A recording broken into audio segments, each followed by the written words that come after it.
మంచు విష్ణు కన్నప్ప సినిమాను రీమేక్ చేస్తున్నాడనగానే ఇండస్ట్రీలో రకరకాల ఊహాగానాలు వినిపించాయి. కానీ వాటన్నింటినీ పటాపంచలు చేస్తూ తెరకెక్కిన కన్నప్ప ఇండస్ట్రీలో మంచి అంచనాలనే పెంచింది. మొదట్లో రిలీజ్ అయిన టీజర్కు కొంత మిక్స్డ్ టాక్ వచ్చినా రీసెంట్ గా వచ్చిన టీజర్తో కన్నప్ప టీం వాటన్నింటినీ బ్రేక్ చేసింది.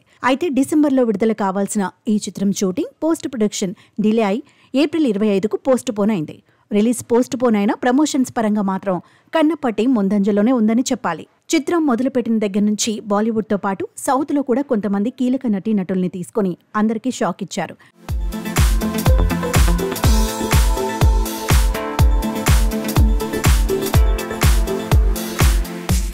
కన్నప్పకు సంబంధించిన స్టోరీ అందరికీ తెలిసిందే. అయినా తీసే విధానంలో లొకేషన్స్ పరంగా నటీనటుల పరంగా సినిమాపై హైప్ పెంచడానికి ప్రయత్నాలు చేస్తున్నారు. ఈ చిత్రంలో చాలా వరకు ఫారిన్ లొకేషన్స్ లో షూట్ చేయడంతో అక్కడి విజువల్స్ సినిమాకు కొంత ప్లస్ పాయింట్ గా నిలిచాయి. అన్నిటికన్నా ఈ సినిమాకు బాగా ప్లస్ అయిన పాత్ర ప్రభాస్ దనే చెప్పాలి. ఈ చిత్రంలో ప్రభాస్ ఏ ముహూర్తాన జాయిన్ అయ్యాడో అప్పటి నుంచి సినిమాపై కొంత హైప్ క్రియేట్ అవుతూ వస్తుంది.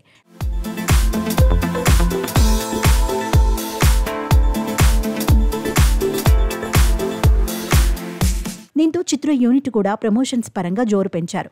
ఈ చిత్రాన్ని టాలీవుడ్ మూవీలాగా కాకుండా పాన్ ఇండియా లెవెల్లో ప్రమోట్ చేసుకుంటూ వస్తున్నారు. ఫస్ట్ టీజర్లో ప్రభాస్ కళ్లతోటి ఎలాగైతే మ్యాజిక్ చేశారో సెకండ్ టీజర్లో కూడా అదే విధంగా మ్యాజిక్ చేశారు చిత్ర యూనిట్. ఇక రెండో టీజర్ రిలీజ్ అయిన దగ్గర నుంచి ఒక విధంగా ఈ చిత్ర లెక్కలే మారిపోయాయని చెప్పాలి.